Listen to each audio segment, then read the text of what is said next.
Sometimes life throws us challenges that we're totally unprepared for. We're faced with a problem that we know nothing about.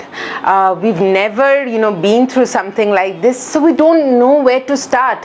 This could be a personal life challenge, or it could even be something that's come up at work. What if it's a project that you have to design and present to your client in a few days, and you have no idea how to get started or, build it? You're watching Sujata on Simply Sujata, and today this is exactly what I wanted to talk about. How do we start working on a problem that we don't know? How do we solve the unknown problems? Well, I'm sorry to disappoint you. I don't have a magic wand. Neither am I going to teach you any magic mantra that you can use to simply solve it just like that. But yes, in course of this video, I do want to share with you 3 useful tips that you can, apply next time you're faced with a problem like this. A common mistake we often make is we either, mislead ourselves or give a false impression to others by claiming that, oh yeah, I can totally handle this, I know what to do, when inside we actually don't.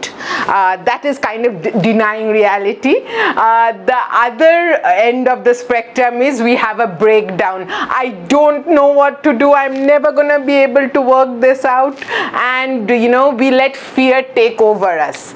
Neither of these 2 extremes actually help us. Rather, the approach that you can try is first, level up and be honest with yourself. Admit that you've not been through this before, or you don't know the solution for this, but you're going to learn and try and get through it. It's important to be honest with yourself, and it's equally important to be honest with your team members if you're working together in a team or in an office, and give your team members that comfort and that courage too, so that they themselves can also admit if they don't understand or if they don't know at that moment, but they're willing to learn and they're willing to put in that effort to get through this. Once you've done that, come to step number 2. Let's try to define the scope, or as I say, the outer boundaries of this problem or this project that you're working on. So how do we do this? Now, just imagine that you live in an ideal world. Imagine that, whatever you wanted was just going to happen like that. Rather, whatever you ordered would just immediately get done. If that was the case, if you could do whatever you wanted, what is the maximum you could do? Faced with this particular problem or this particular, challenge, what is the maximum that you could possibly get done? Just think about that. You don't have to start, thinking how you're going to do that, the steps of it. Just in your mind, imagine that scenario. Now, do the exact opposite. Imagine nothing, absolutely nothing is working out for you. Nothing is going your way. No one is helping you or cooperating with you. Even then, what is the one thing that you could still probably do in this scenario? Or what is maybe the 2 or 3 small steps you could still take even in this scenario? So what this helps you to do is, it helps you to determine the bare minimum, as in the lowermost boundary.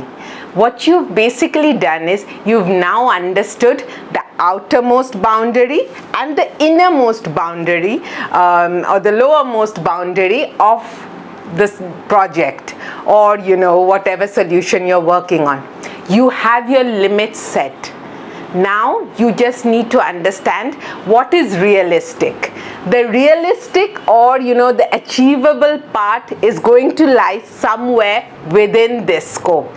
So what seemed totally unknown, or you just didn't know where to start, now you have a place to start. You just need to carve out which is that area within this scope of boundary that you can really focus on.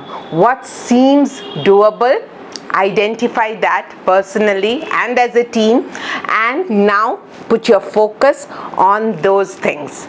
Step number 3, now that you know where your focus area is, break it down into small steps. That always helps. For example, say you're a student and you've worked it out that the minimum you can get was 5, the maximum you could get was 100, but what seems realistic to you is scoring a 50. But even at this point, 50 seems daunting. You don't have to think about the 50 in one go. Think about it this way. Think, how can you score 10? Make that plan. From there, think, how can you now focus on making it 20? From there, think, what little extra can you do to make it a 30? And soon, before you know it, you'll probably know what is it that needs to be done to get a 40. And I don't know if you're ultimately going to reach your target of 50 or not. But what I do know for a fact is that if you break it down into small steps, small achievable targets, you're more likely to reach there. It's going to at least seem to be an easier path to reach there. So next time when you're stuck in an unknown problem, when you're facing something that you've not faced before, maybe refer back to this video and try out the things that I mentioned. And if you like what I'm saying, then remember to like and subscribe to Simply Sujata, and I'll keep sharing more tips and information with you. And remember, be you. Be the unique version and best version of you.